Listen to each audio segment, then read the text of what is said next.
Hello great മീഡിയസിലേക്ക് സ്വാഗതം. കാന്ത ദുൽഖർ സൽമാൻ നായകനായി എത്തി നവംബർ 14 റിലീസാകാൻ പോകുന്ന ചിത്രമാണ്. ഈ ഒരു സിനിമയുടെ കഥ എന്താണ്? ഈ കഥ എന്താണ് അല്ലെങ്കിൽ കഥ പറയുമ്പോൾ നിങ്ങളാരും ഞെട്ടേണ്ട കാര്യമില്ല. നമുക്ക് ഏവർക്കും അറിയാവുന്ന, ഒരുപക്ഷെ തമിഴ് ജനതയ്ക്ക് മുഴുവൻ അറിയാവുന്ന ഒരു കഥ തന്നെയാണ്. അതുകൊണ്ട് തന്നെയാണ് ഉറപ്പിക്കുന്നത് ഇത് ഒരു വമ്പൻ ബ്ലോക്ക് ബസ്റ്റർ അടിക്കുമെന്നുള്ളത്. ഇന്ന് സിനിമയുടെ ട്രെയിലർ 10 മില്യൺ കടക്കുന്നു.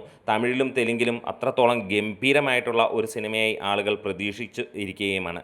അപ്പോൾ നമുക്ക് ഈ സിനിമയുടെ കഥകളിലേക്ക് വരാം. അതിനു മുന്നോടിയായി ചാനൽ സബ്സ്ക്രൈബ് ചെയ്യുന്ന കാര്യം പരിഗണിക്കണമെന്ന് അഭ്യർത്ഥിക്കുകയും ചെയ്യുന്നു.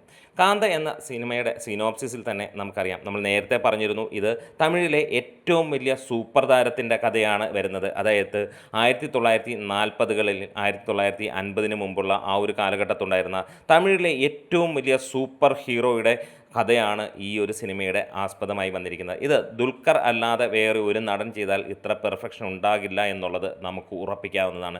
റാണ രഘുപതി അത് തന്നെ പറയുകയുണ്ടായി. അത് അഭ്രപാളികളിൽ കാണുമ്പോൾ നമുക്ക് കാണാനും കഴിയും. ഇനിയും കഥ ഇതാണ്.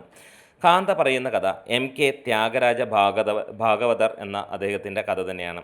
അതായത് തമിഴിലെ ആദ്യ സൂപ്പർ സ്റ്റാറായിരുന്നു അദ്ദേഹം എന്നുള്ളതാണ്. അദ്ദേഹം 1910കളിൽ ജനിച്ചു. അങ്ങനെ അദ്ദേഹം തമിഴ് സിനിമയുടെ മുടിചൂട മന്നൻ ആയി മാറുന്ന ഒരു കാര്യമാണ്.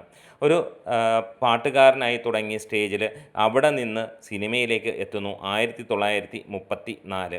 അതുകൂടാതെ അദ്ദേഹത്തിൻ്റെ സിനിമകൾ അതിഗംഭീര ഹിറ്റുകളായി മാറുന്നു. അദ്ദേഹത്തിൻ്റെ ഏറ്റവും വലിയ ചിത്രം, ഏറ്റവും സൂപ്പർ ഹിറ്റായ ചിത്രം ഒരുപക്ഷെ പലരും കേട്ടിട്ടുണ്ടാകാം എന്നുള്ളത് മാത്രമാണ്.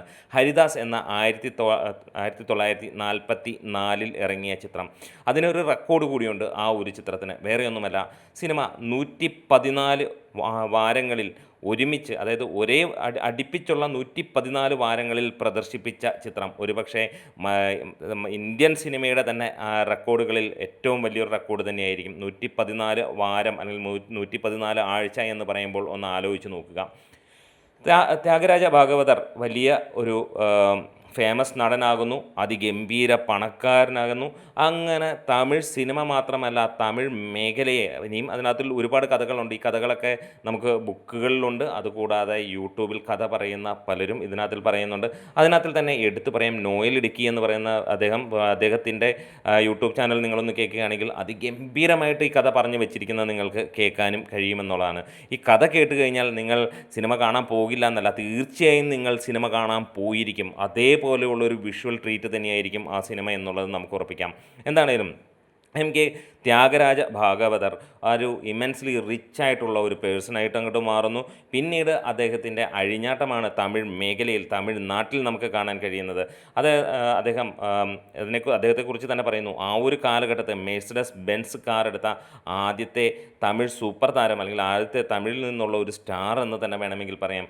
അദ്ദേഹത്തിൻ്റെ മറ്റൊരു പ്രത്യേകത സ്വർണ്ണത്തളികയിൽ ഭക്ഷണം കഴിക്കുന്ന വ്യക്തി എന്നുള്ളത് കൂടിയാണ്.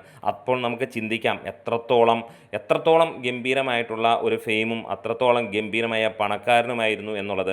അങ്ങനെ നിൽക്കുന്ന സാഹചര്യത്തിൽ 1944 അദ്ദേഹത്തിൻ്റെ ജീവിതവും സിനിമയും എല്ലാം അതിഗംഭീര സക്സസ് നിൽക്കുമ്പോൾ അദ്ദേഹത്തിനെ അറസ്റ്റ് ചെയ്യപ്പെടുകയാണ് ഒരു കൊലപാതകത്തിൽ, ഒരു മർഡർ കേസിൽ.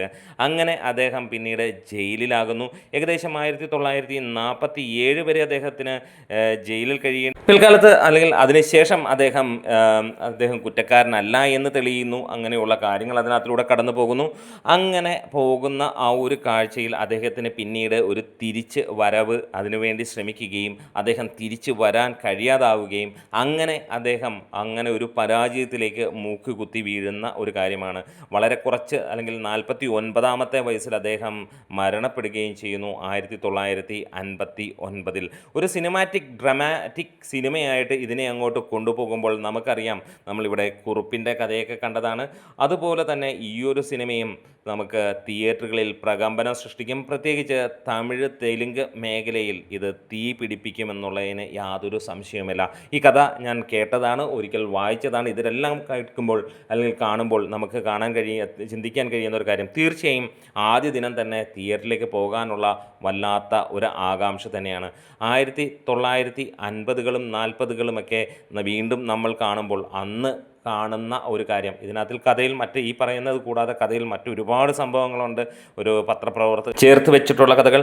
അപ്പോൾ കൊടൂരമായിട്ടുള്ള ആക്ടിംഗ് പെർഫോമൻസോടെ ദുൽഖറിനെ നമുക്ക് സ്ക്രീനിൽ കാണാമെന്നുള്ളത് തന്നെയാണ് ഈ ഒരു സിനിമയുടെ ഏറ്റവും വലിയ ഒരു അട്രാക്ഷൻ എന്ന് തന്നെ പറയാം.